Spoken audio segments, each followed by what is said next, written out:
People stay for you. People don't stay at a company because they love the work. People don't stay at a company because they love the company itself. People stay for people. I read this the other day and it really resonated home with me because it reminded me of a time when I first graduated college and had my first job out of it. So I had a friend who was a very dear friend of mine and was a very strong mentor to me throughout high school. He was about 10 years my senior, and he was able to get me into my first job. Like, it was pretty much secured for me during college. It was like, as long as you don't screw it up and you get your degree, you're going to have a job waiting for you at this company. That company at the time was called Hitachi Data Systems. It's now called Hitachi Vantara. Most of you know Hitachi, obviously a very large Japanese, I think top 3 or 5 biggest Japanese company. So the reason I ended up in that company is because of my friend and my mentor. So again, I went there for the people, and that was a job that I absolutely loved. Actually, I ended up becoming an entrepreneur and I hated the 9-to-5, but it wasn't until I actually left Hitachi and got into another gig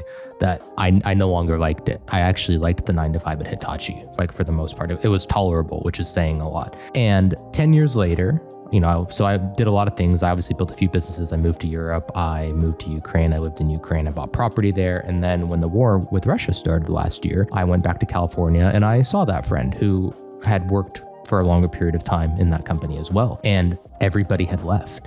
Like, all the people that we had worked with that made that team and that company so great, he told me they're all gone. They all went somewhere else. They all got screwed out of a promotion here or there. They all are now doing something else. They've moved on. Like, that core group that made everything so good and so special moved on to other things. So then I look at it, because I had a little bit of, not regret, and I don't have any regret about leaving the corporate world, obviously. I had some thoughts at some point, like, what would have happened if I had stayed at Hitachi long-term? Like, if I really built a career there. I was 21 at the time when I first got hired. I left the company at 23. I'm 31 now. Like, where would I be nearly 10 years down the line? And I always look back fondly at the people I worked next to and how well we all got along. I look back fondly working with my friend and my mentor and what a great team we were together. And when he told me that they're all gone, that's different then. I probably would not have been happy to stay there. Even though I liked that job, I loved the people. I left because I wasn't going to get promoted fast enough. I was told this in no uncertain terms, but Japanese culture definitely, respect your elders,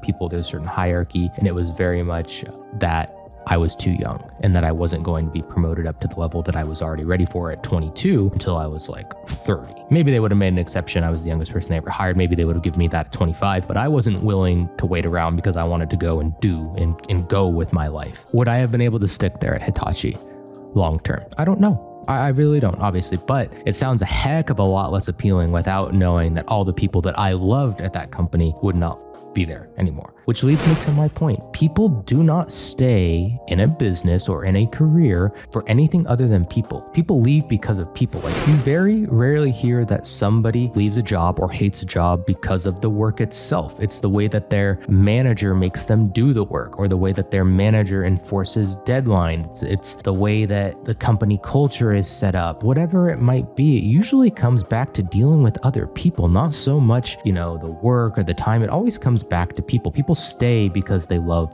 people. And everybody needs that human connection. Everybody wants to feel appreciated, wants to feel loved. There's a whole range of emotions you can use to describe the human experience. But obviously, when you're spending a third of your life in a job, you sleep 8 hours a day, you go to work for 8 hours a day. When you're spending that amount of time, it's critical that you like the people around you, because it's a third of your experience. And of course, it's a third of your experience in many cases for a large part of your life, from 22 to 62. If you really have to wait that long to retire. Side note, I've never really believed in that. I believe you should try to live your life while you're young, not just grind and be miserable. And then, when you're old and fragile, then try to go enjoy life. That's not how it should be. The point is, people stick around for people. So how do you build a company? How do you build a culture where people want to stick around? And this is becoming more and more important these days because everybody's working remotely. I mean, granted, they are dragging some people kicking and screaming back to the office in 2023, and people are not happy about that. Many of the people who watch this channel, you're a business owner, you have a team, you're looking at hiring overseas. So those are obviously going to be remote positions. So how do you build that strong company culture where people want to stick around because of you and because of the people that they are working with? It's actually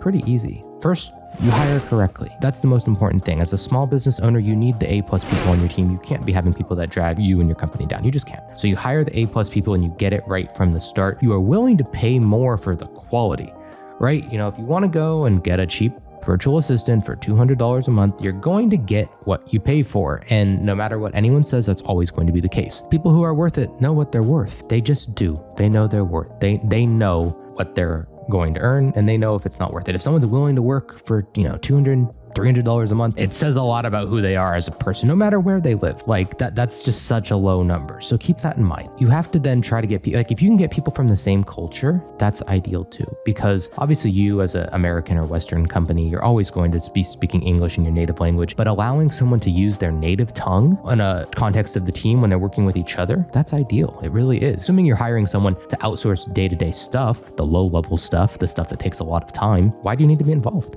Why do you, if you trust the people to do their job, why do you have to even understand it all? You don't. So it's not a bad idea. If you can get people from the same country, same language, ideal by all means. Do weekly meetings or bi-weekly meetings. And of course, be mindful of the fact that a lot of people really hate meetings. And I'm gonna go back to my 9-to-5 career here. There was a guy at my second job. He was an older guy. He was marching towards retirement, and he was just so obsessive, like, we need to call a meeting. We need to call a meeting. And he would come into these meetings and he would just sit there with his clipboard and he would just yak. And he would be all up on you for every little thing. And then immediately after the meeting, he'd be sending notes. And then an hour later, if you didn't respond to the notes, he'd be in your cubicle like, did you get the email with the recap of the meeting? And say, yes, I was just in the freaking meeting. So don't be that boss. People don't like having their time wasted. So be concise, have an agenda, go through it and be done. If you don't actually have anything to talk about, then cancel the meeting. It's your time too. Your time's valuable. So that is a big one. Do meetings, but make them worth people's time, make them concise, and also try to, once in a while go around, like, how are you doing? Someone tell me something interesting. Like, everyone go say something interesting about their day, interesting about themselves. Give everybody a chance to talk and check in. Give everybody a chance to voice any concerns they have or to group brainstorm any problems someone's having. Allow people to connect, and also try to get their cameras on. A lot of people are like, oh, I'm just gonna turn my camera off. Don't. Turn your camera on. It starts with you. Set the example. Camera on, presentable situation. That will help everything. Point number 2, have some fun with it. So for example, HireUA, we had a holiday party where we all logged on a Friday, and we all basically, we had just some questionnaire. It was like, we had 40 questions about America, where I'm from, and about Ukraine. And it was trivia, and there was prizes at the end.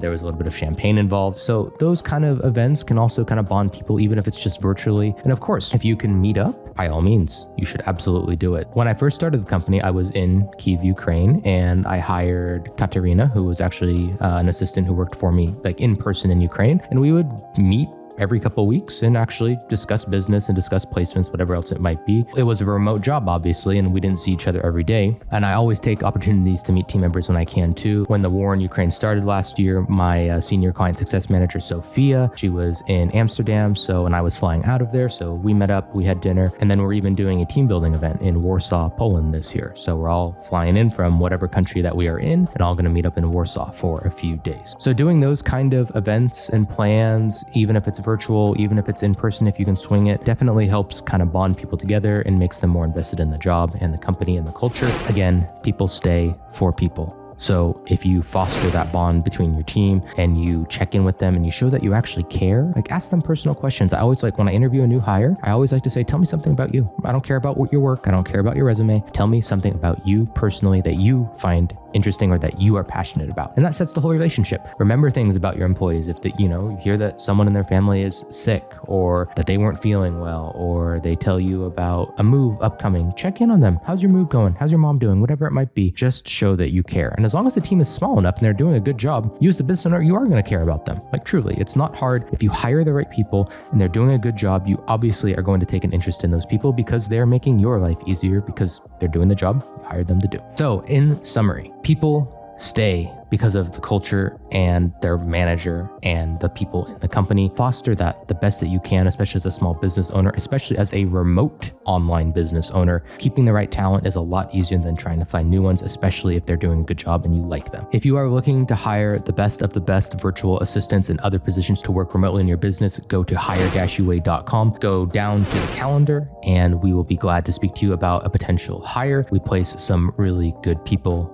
as evidenced by the HireUA team themselves. And I couldn't be more proud of the company that we've become and the way that they have made it happen. So if you're looking for people like them, again, go to our website, book a time to speak, and we'll be glad to help you with any and all of your hiring needs.